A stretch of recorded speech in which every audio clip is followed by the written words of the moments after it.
Halo keluarga Indonesia, apa kabar? Senang sekali saya Astia Dika bisa kembali menemani Anda di acara kumpul keluarga dan masih dalam suasana Idul Fitri gitu ya. Nih aku mau ngucapin dulu selamat Idul Fitri untuk keluarga di rumah. Semoga jadi satu momen spesial bersama keluarga. Nah, ini adalah satu hal yang bisa jadi satu pelajaran yang baik juga. Mungkin karena ini berbeda juga di tengah pandemi, lebih punya kualitas bersama keluarga. Kita bisa saling evaluasi diri, 1 bulan kemarin apa saja sih yang sudah dijalani, ibadahnya seperti apa sih. Senang sekali ya kalau kita punya anak-anak yang soleh dan soleha. Nah, tapi di Indonesia sendiri kan sebenarnya kita hidup dalam keberagaman. Anak-anak soleh yang begitu cinta dengan agamanya, tapi juga harus mencintai orang-orang lain yang mungkin berbeda dengan keyakinannya. Nah, bagaimana sih sifat ini bisa kita tumbuhkan, rasa toleran ini bisa kita bangkitkan dari anak? Ini akan kita bahas bersama psikolog kita, ada Mbak Ayu Sutomo. Kita sapa dulu yuk, Mbak Ayu, apa kabar? Baik, Dika apa kabar? Aku mau ucapin selamat Idul Fitri, mohon maaf lahir dan batin ya. Oke Mbak Ayu, ini 1 bulan kemarin kita menjalankan ibadah puasa bareng anak-anak juga pastinya di rumah ya. Ini makin senang pastinya, makin mungkin ada jadi momen orang tua untuk membangkitkan nilai religi anak agar lebih tebal lagi. Jadi anak-anak yang mungkin lebih dekat lagi pada Tuhannya, anak-anak yang lebih sayang sama agamanya gitu ya. Tapi kalau kita lihat lagi bahwa kita hidup memang tidak sendirian, mungkin mayoritas muslim begitu ya. Nah, rasa-rasa intoleran dari keberagaman yang ada di Indonesia sendiri ini saat ini sedikit menonjol begitu ya. Gimana sih Mbak kita bisa mengajak anak untuk bisa jadi anak yang soleh tapi toleran gitu? Gitu ya.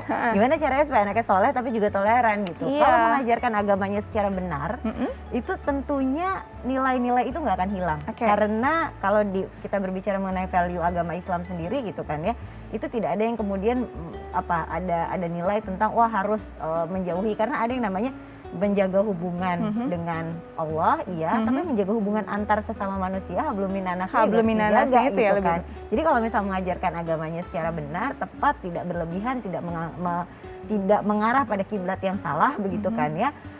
Toleransi itu sebetulnya masuk dan diajarkan begitu kan di agama itu sendiri begitu. Jadi kalau ditanya gimana untuk ngajarinnya, satu, mengajarkan agamanya harus yang betul dulu, karena agama tidak semata-mata mengajarkan hubungan kita dengan Tuhan, tapi juga mengajarkan relasi kita dengan sesama umat manusia yang lainnya. Nah, implementasinya adalah kemudian perkenalkan anak dari kecil dengan berbagai macam atau ragam orang-orang atau yang berbeda gitu. Kalau kemudian berbicaranya agama, mungkin terlalu jauh, tapi perbedaan-perbedaan itu dari keluarga itu sudah dianggap sebagai satu hal yang biasa gitu.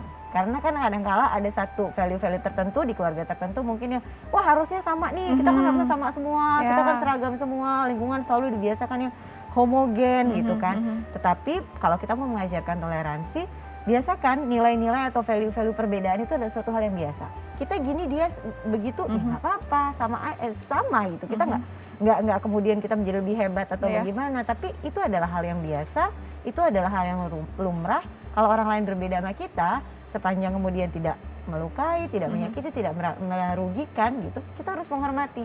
Bayu, kalau dilihat ini kan ada empati, simpati gitu. Kalau kita mengenal ya sikap-sikap atau rasa yang bisa dibangun dari anak untuk hubungannya dengan orang lain gitu. Nah, kalau toleran ini sebenarnya toleransi ada di titik mana sih? Kalau empati itu kan kita menempatkan diri dalam posisi orang lain, bersimpati ketika kemudian kita melakukan sesuatu. Setelah berempati kita bersimpati melakukan hal sesuatu. Kemudian kalau kemudian kita bertoleransi artinya adalah kita memaklumi orang lain, memberikan ruang bagi orang untuk melakukan sesuatu yang berbeda untuk kita gitu. Dan kemudian kalau kaitannya dengan empati atau simpati itu seperti apa gitu kan, ketika kita mampu memposisikan diri kita pada posisi orang lain, tentu kita akan semakin mudah toleran terhadap orang tersebut gitu. Jadi 2 hal yang berbeda, 3 hal yang berbeda, tapi ketika kita memiliki empati yang baik gitu, insya Allah kita akan lebih mampu untuk kemudian memaklumi, saya melakukan aktivitas ini, dia berbeda. Kalau misalnya saya sedang melakukan aktivitas yang dia lakukan dan kemudian saya diganggu, tentunya saya akan sangat sedih ya. Kita berusaha untuk menempatkan posisi diri kita pada orang lain.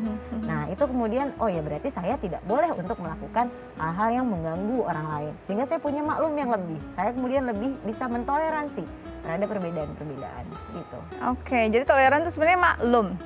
Ya, memberikan maklum.